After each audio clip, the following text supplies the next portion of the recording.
Hello guys, welcome once again to Think Tank TV. Now, reactions has continually trailed the recent remanding of Pidom, who is an investigative journalist in prison custody.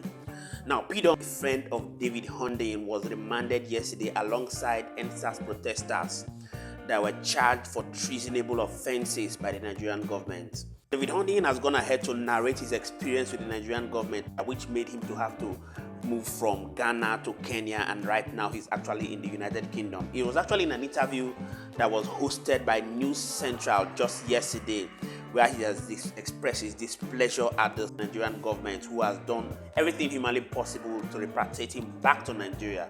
I'd like you to take a look at the words of David Hundeyin that generated a lot of reactions in the Nigerian state, and we shall continually be here to serve you. Pidom was arrested following a petition from the office of the Secretary to the Government of the Federation. The video circulated online showing Isaac and his legal team led by Deji Adeyanju's report after he pleaded not guilty to the 9-count charge leveled against him. Joining us now to discuss this and dissect this is the wanted investigative journalist, David. Good morning, David.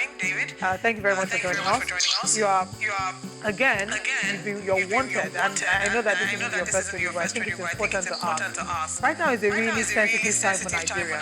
More importantly now, it's a sensitive time for you as well. How are you? I'm fine. I'm perfectly fine. As you rightly said, this isn't the first time Nigerian State is coming after me in this manner. As recently as last year, there was a high-level attempt that was made by the National Intelligence Agency to illegally abduct me internationally from foreign countries. So it's been worse than this. There have been other attempts that were made. There was an attempt to render me stateless.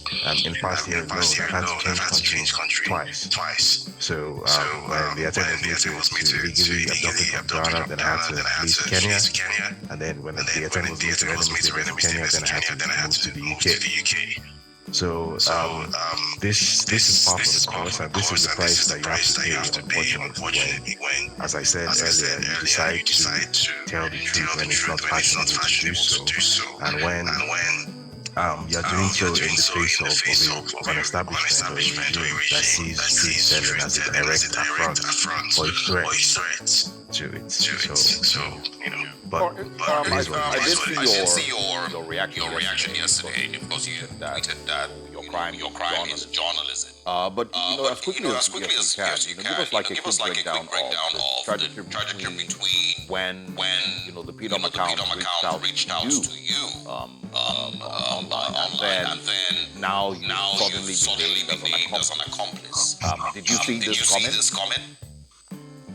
Well, yes, which is why I decided to go public in the first place, because the manner or the circumstances under which this account suddenly decided to reach out to me, and for whatever reason, giving me access, and then the security events that started happening, the attempts that were made to hack my devices, which led to me having to replace them and all of that, made it clear to me that there's some kind of skullduggery going on, which I don't take party to. The educated guess that I had then was that this is probably a state security attempt to rope me into some sort of I don't know, criminal investigation or whatever, for the purpose of creating a narrative basis with which maybe to try and discredit my international refugee status or something, just basically to make my life more difficult. Because as you may know, it's not unheard of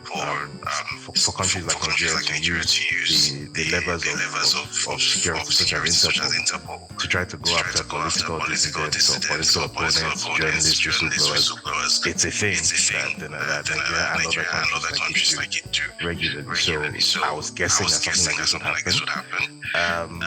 And true to form, exactly as I thought it would turn out, exactly how it turned out. They held a whole press conference. They had the spokesperson read out a statement, and they named me as a suspect in an ongoing criminal investigation. The purpose of doing all of that to create the narrative based possibly to put me on an interval basis list, which makes it more difficult for me to travel, and essentially just start sort of making the world feel like they're closing in on me, because typically when that happens, that makes it easier for the target maybe to start making mistakes and to do something which puts them in a position to actually get hold of this person, because as you know, for whatever reason, getting hold of David Hundeyin is one of the most important security priorities now of the Nigerian DevSec establishment. It doesn't matter that you have actual, literal, real-life terrorists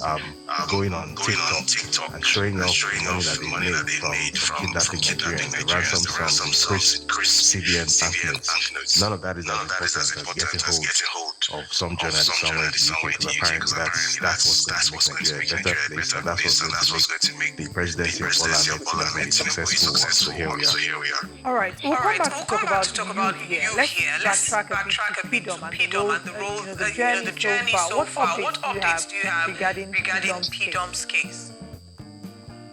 Well, so as of yesterday, the update was that he was remanded in prison by the Federal High Court. That's Kuje prison.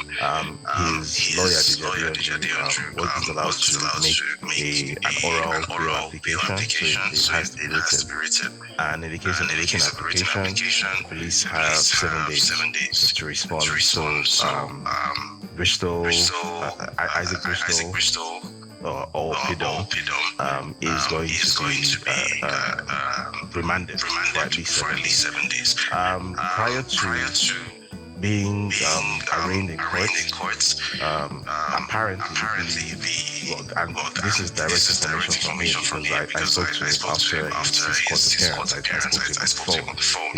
His lawyer was kind enough to put us on the phone.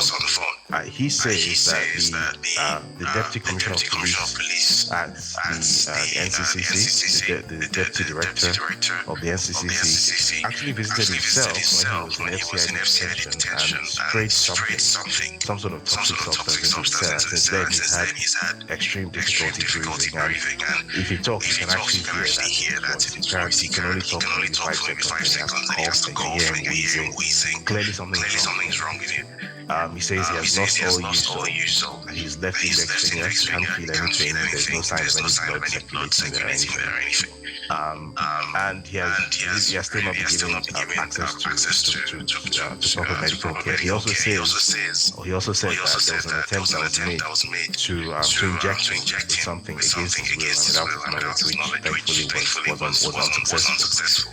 And according to him, it was the publicity that was generated in the wake of his disappearance becoming public knowledge that even forced the FCID or the NCCC to even sort of put together those charges that they've already put together to actually arrange him in court, because apparently they intended to just hold on to him indefinitely without anyone knowing. So as we speak now, he's remanded at Kuje prison, and he's going to be there at least until the 11th, which is 7 days from yesterday. That's the latest update. Can you clarify exactly who he says sprayed something into his cell? He said, and I'm quoting him directly, he said it was the DCP at the National Cybercrime Center, that's the Deputy Director of the National Cybercrime Center under the Nigerian Police Force, who happens to be by rank a Deputy Commissioner of Police. So, the Commissioner of Police in charge of the NCCC is CP Henry. So he says his deputy, whose name I've been able to get hold of, that person visited his cell, even though he had no business doing that. Visited his cell, sprayed a toxic substance into his cell, and since then he has been unable to breathe properly, and he's having issues with his windpipe. He can't breathe or speak properly. All right. And I'm hoping that having spoken about this, that there'll be some investigation done regarding the allegations of the attempt on his life, even though I don't know how many people have spoken about that. But let's talk about treason against these men who were protesting. some of the arguments that we've seen in support of this would be those who say that treason is attempting to illegally unseat the government, especially because they were waving Russian flags. What grounds do they have to be able to charge them to treason, crime punishable by death? Well, first of all, let's be clear about something. Trying someone for treason under a democratic government is almost unheard of. Treason is essentially a military offense, right? So you try soldiers who turn into fake columnists or intelligence agents who decide to play both fields. Those are people who typically get tried for something like treason or spies, foreign spies who carry out espionage. Right? Now, where you have a group of civilian protesters being tried for treason, that, to the best of my knowledge, is unheard of in Nigeria, even under a military administration. Right. You can say that such and such person was holding a Russian flag or calling for the military to take over. There have been several such incidents across Africa. It's not unique to Nigeria. As recently as 2021, for example, 2022, when the coup in Burkina Faso, that captured Ibrahim Traore into power, which is currently in the lead up to that, the people of Burkina Faso had been engaged in a nationwide protest movement for weeks. And in that protest movement, there were a lot of things that happened that were far in excess of anything that we saw during the end government's protests. There were all the flags of all manner of foreign countries that were being flown. Police stations were burnt down. Uniform men were attacked. All sorts of things. And you didn't see anybody get tried for treason when the government finally came in. Alright guys, so let's take a look at some of the reactions to this. Mike said, let's all give David Hundeyin thumbs up for doing what most Nigerians don't have courage to do. Sanatan said, I love the fact that David Hundeyin is always available to speak with the media. And then Sheun said, indeed, the Nigerian constitution has no jurisdiction over David. I just wish this young man all the best. Uzo Chuk said, God will guide and protect you, David Hundeyin. May those who want your fall in your place. And we have Mobi Chima said, swear Tinubu in and you have ended democracy in Nigeria. Dati Baba Ahmed.